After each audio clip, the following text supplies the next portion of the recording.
rise to speak to Amendment 36, which appears in my name, and I also apologise for not speaking at second reading. I was then in the acute phase of COVID-19, so I guess you will all be rather pleased that I wasn't in the chamber at that time.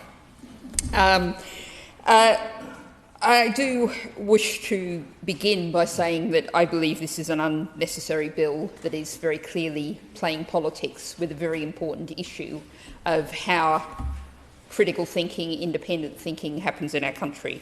I share the view of the University and College Union that there are great threats to academic freedom in our country at the moment. Those threats include the extreme casualisation of many parts of our university workforce, low pay, and the fact that universities are being forced increasingly to act like businesses. And if we see the kind of impact that's had on freedom of speech, some universities I know quite well, Leicester and Sheffield, where we've seen whole departments doing really creative, original, critical thinking, have been decimated or destroyed by the imperative to go for business returns.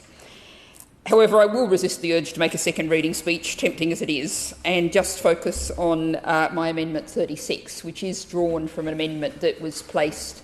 in the other place, and makes, I think, a really crucially important point. And I think if anyone who read the Times this morning, where there were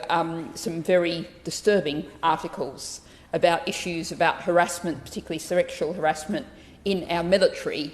there's a reminder there of how we have institutions which have existed for many centuries that have accumulated cultures that actually tend to be extremely hierarchical, and it tends to be the more junior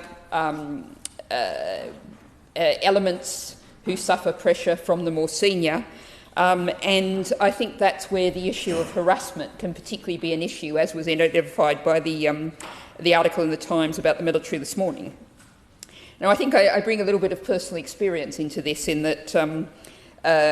many years ago, before the Green Party took over my life, I was very interested in history, and I went to a great many history academic seminars. And one of the things I noticed in those seminars, that questions were asked by the senior professors, then the professors, then the associate professors, then the senior lecturers, then the lecturers. Universities can be extremely, and academia in general, can be extremely surprisingly hierarchical organisations. And I think when we're talking about protection from harassment, we actually particularly have to look at the situation of more junior staff, particularly those under the casualised contracts, as so many are, that I referred to earlier. And I think, I would prefer this bill didn't exist at all, but if it does exist, I believe that it's really important that we have this protection against harassment, particularly harassment against more junior members who may find themselves effectively subjected to a barrage of attack under the guise of free speech, and it's crucially important that this bill does not empower that to happen.